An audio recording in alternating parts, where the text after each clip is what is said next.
Jean-Stéphane Sauvaire, Mathieu Kassovitz. Good evening. Thank you for joining us on France 24.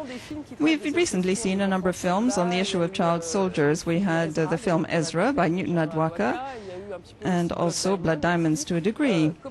What is your position on this film? What did you want to deal with in particular? I wanted to be very realistic in the subject. I didn't want to cheat with the subject. So I went and shot in Liberia with children who had actually fought the war, former child soldiers. I wanted to be a witness of what they'd seen and allow them to show what they lived through. You weren't afraid, in fact, of deepening the trauma by making them experience all this once more? We took our time. We didn't just do it in 3 weeks. It took a year to make the film. I set up with them in a house. We spoke quite a lot with them. And we used, as lots of NGOs have done, we used theatre and we used cinema as a kind of therapy in order to eliminate this trauma. And this was a way of eliminating the traumas. And at the same time, they distinguished very quickly between their own experience and the job of actors, which we taught them day by day.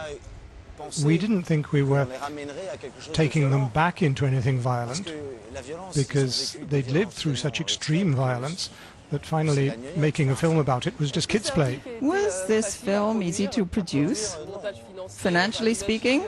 That probably wasn't the case. Jean-Stéphane thinks that it is, yes. It's easy. He's always shouting at us, why can't we get this, why can't we have that? But we worked hand in hand with Jean-Stéphane, in fact.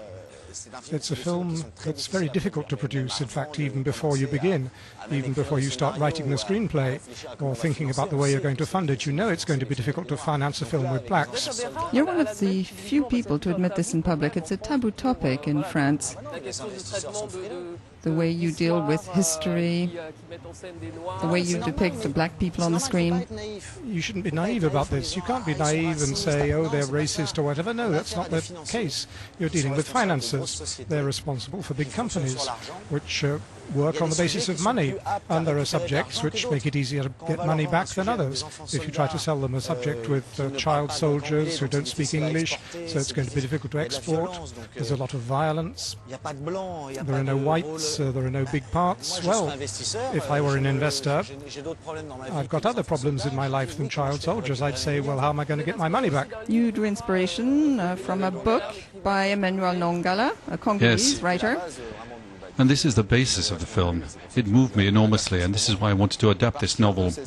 And on the basis of this literary structure, I wanted to use this work in order to plunge into reality. I wanted to take a fictional work, although inspired by what Emmanuel experienced in Brazzaville in 1997, and then get into something much more raw and realistic with these children who've just been through the war. And, in fact, the book is extraordinary violence. There's a lot of visual violence. The film is too. Extreme violence. And that's what's interesting. For me, the film is violent only in terms of the subject and its intensity, but you don't actually see the atrocities in the same way that you can see them in reports or newsreel shots that you see at the end of the films. There are newsreel footages at the end which illustrate what we've just seen and which are reality, but we're over on the other side there, and we see the kids who are dead with their heads cut off and so on that you don't see in the film. The film's very soft compared to reality. Weren't you afraid at a given point in time to portray the subject poverty and oversimplification of Africa, mired in these absurd wars? No, that's not how I feel it. So I don't say to myself it's abject poverty. They've got this strong human strength. Even when I said to myself, they're black. Yes, they're black, but I forget. They're such incredible kids. You don't see the poverty or the violence. I see on your T-shirt, Johnny MacDonald Foundation, the adventure continues in Liberia. We couldn't stop there.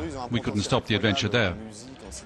It's been incredible with the music, theatre and so forth. We want to help them to promote all of these through the film.